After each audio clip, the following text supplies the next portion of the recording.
పచ్చని పంట పొలాలు, కనువిందు చేసే కొండల నడుమ ప్రశాంత వాతావరణంలో నిత్యం రామనామ స్మరణతో అలరారుతుంది రామతీర్థం పుణ్యక్షేత్రం. త్రేతాయుగంలో స్వయాన సీతారామచంద్రుల వారు లక్ష్మణ సమేతంగా వనవాసం చేసిన ఆనవాళ్లు కలిగిన పుణ్యభూమి ఈ రామతీర్థం. ద్వాపర యుగంలో పాండవులు అరణ్యవాసం చేసిన వేదభూమి ఈ రామతీర్థం. బౌద్ధమతం, జైనమతం విస్తారంగా ఉన్న సమయంలో భూగర్భంలో తలదాచుకున్న దేవతామూర్తులు కొలువైన చారిత్రక నేల రామతీర్థం.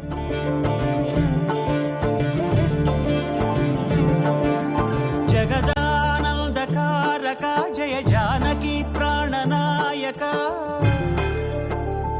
500 సంవత్సరాల క్రితం తీర్థంలో ఉన్న రాములవారి విగ్రహాలను బయటకు తీసి పూసపాటి వంశీయులు రామతీర్థం ఆలయాన్ని నిర్మించారు. ప్రతిరోజు ధూపదీప నైవేద్యాలతో భద్రాచలం రాములూరికి ఏ రీతిన పూజలు జరుగుతాయో రామతీర్థంలో కూడా అలాగే జరగడం ఆచారంగా వస్తోంది. లోక కళ్యాణం కోసం ప్రతిరోజు హోమం చేయడం ఇక్కడి ప్రత్యేకత.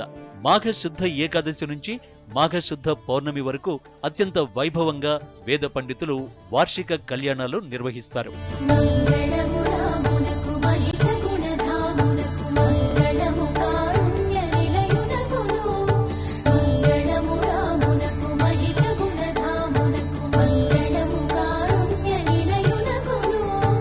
శ్రీరామనవమి నాడు సుమారు 1,00,000 మంది భక్తులకు కనువిందు చేస్తూ ఈ పుణ్యక్షేత్రంలో సీతారాముల కళ్యాణం కన్నుల పండువగా జరుగుతుంది.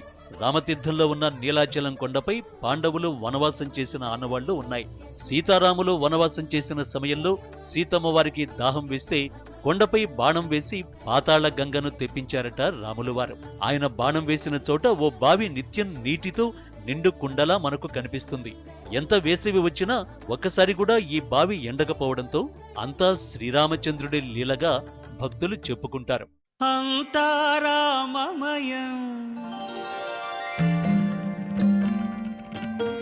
ఈ జగమంతారామమయం.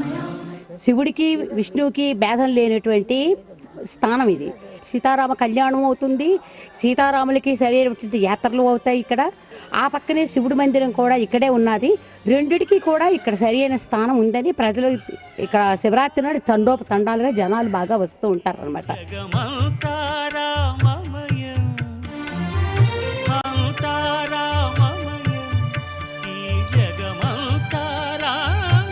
రామతీర్థంలో సీతారాముల వారి ఆలయం పక్కనే శివాలయం కూడా ఉంది.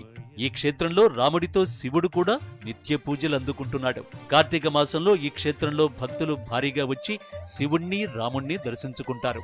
శివకేశవులిద్దరినీ దర్శించుకోవాలంటే రామతీర్థం రావాల్సిందేనని భక్తులు చెబుతారు.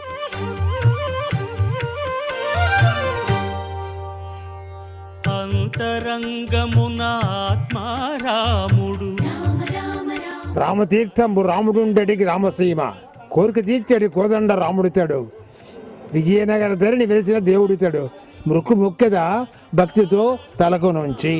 రాముడే ధర్మము, ధర్మమే రాముడు, అంతకన్నా ఇంకోటి లేక రాముడికి సాటి ఇంకోటి లేవడు. రాముడే గాని ఉపమానము ఉపమేయము అతనే.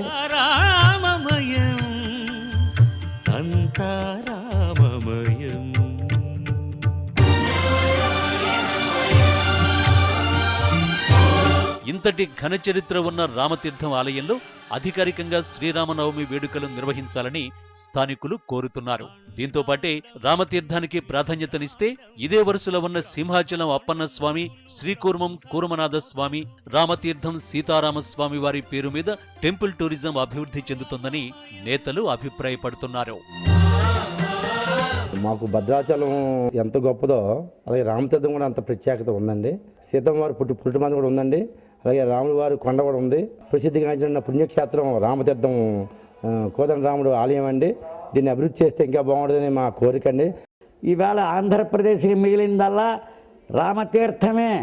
దీన్ని బాగు చేసుకోవాలి, దీన్ని సాగు చేసుకోవాలి, దీనివల్ల ప్రజలకి ఆనందం కలిగించాలి.